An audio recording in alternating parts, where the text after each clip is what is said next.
பிருத்திவிராஜ் மற்றும் பிஜு மேனன் நடிப்பில் வெளியான ஐயப்பனும் கோஷியும் திரைப்படத்தை ரீமேக் செய்ய ஆசைப்பட்டதா சுந்தர் சி தெரிவிச்சிருக்காரு. மேலும் இந்த படத்தில் ஹீரோவா நம்ம சூப்பர் ஸ்டார் ரஜினிகாந்தை நடிக்க வைக்க அப்படின்னு யோசிச்சிருந்தாராம். அந்த தகவலையும் சுந்தர் சி ஒரு பேட்டியில் சொல்லியிருக்காரு. வாங்க சூப்பர் ஸ்டாரோட சேர்ந்து இன்னொரு நடிகர் யார் நடிக்க இருந்தார் அப்படின்றதையும் பார்ப்போம். தமிழ் சினிமாவோட முன்னணி இயக்குநர்களில் ஒருவர் தான் சுந்தர் சி.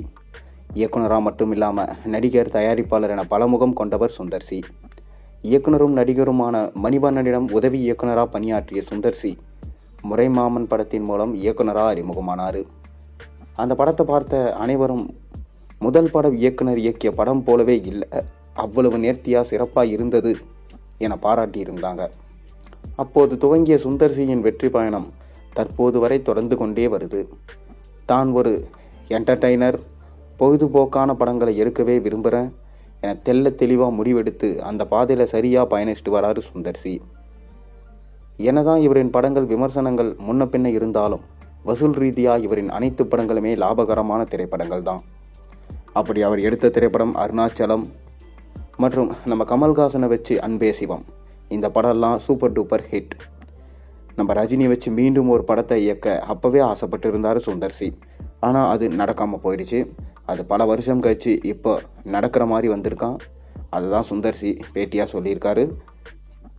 அதாவது கடந்த ஆண்டு தமிழ் சினிமா வெற்றி படங்கள் இல்லாமல் தத்தளித்து கொண்டிருந்த நேரத்தில் அரண்மனை 4 என்ற திரைப்படத்தின் மூலம் பிளாக் பஸ்டர் வெற்றியை கொடுத்தார் சுந்தர் சி. அதன் பிறகு தற்போது பொங்கல் பண்டிகையை முன்னிட்டு அவரது இயக்கத்தில் வெளியான மத கஜராஜா திரைப்படம் மிக பெரும் வெற்றியை பெற்றிருக்கு. என்னதான் இந்த படம் 12 ஆண்டுகள் கழித்து வெளியானாலும் இன்றும் இந்த படம் ரசிகர்களால் கொண்டாடப்பட்டு வருது. பொங்கலுக்கு வெளியான படங்களிலே ரசிகர்களோட மிக பெரும் ஆதரவை பெற்ற படமாக மதகஜராஜா இருந்து வருது. இவ்வாறு 30 வருடங்கள் ஆனாலும் இன்றளவும் ட்ரெண்டிங்கில் இருந்து ஹிட் கொடுக்கும் சுந்தர் சிக்கு மலையாளத்தில் வெளியான வெற்றி பெற்ற ஐயப்பனும் கோஷியும் படத்தை ரீமேக் செய்ய வேண்டும் என ஆசை இருந்ததாம். 2020ஆம் ஆண்டு வெளியான ஐயப்பனும் கோஷியும் திரைப்படம் மிக பெரும் வெற்றியை பெற்றது. அந்த படத்தில் பிருத்திவிராஜ் மற்றும் பிஜு மேனன் நடிச்சிருந்தாங்க. மலையாளத்தில் மட்டும் இல்லாமல் தமிழிலும் இந்த படம் கொண்டாடப்பட்டது.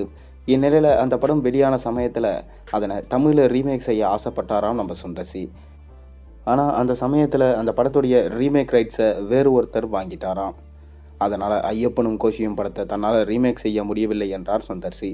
மேலும் தமிழில் அந்த படத்தை ரீமேக் செஞ்சிருந்தா கண்டிப்பாக பிருத்திவிராஜ் ரோலில் நம்ம ரஜினிகாந்தையும், பிஜு மேனன் ரோலில் சத்யராஜையும் அல்லது சரத்குமாரை நடிக்க வைத்தா நன்றாக இருக்கும் என்று சுந்தர் சி தெரிவிச்சிருந்தார். இதை கேள்விப்பட்ட ரசிகர்கள் ரீமேக் படங்களை விட சுந்தர் சி அவரது ஸ்டைலில் கலகலவான படங்களை எடுத்தாலே சிறப்பாக இருக்கும் என சொல்லிட்டு வராங்க. மேலும் ரஜினியை வச்சு சோலோவாக ஒரு காமெடி படத்தை கொடுக்க போகிறதா நம்ம சுந்தர் சி அவர்கள் சொல்லியிருக்காரு. பொறுத்திருந்து பார்ப்போம். நீங்கள் சுந்தர் சியும் ரஜினியும் இணைந்தால் நல்லா இருக்குமா நல்லா இருக்காதான்றது உங்களோட கருத்துக்களை மறக்காம கீழே கமெண்ட்டில் சொல்லுங்கள். சேனலுக்கு சப்ஸ்கிரைப் பண்ணி லைக் பண்ணுங்கள், பெல் ஐக்கனை ப்ரெஸ் பண்ணுங்கள்.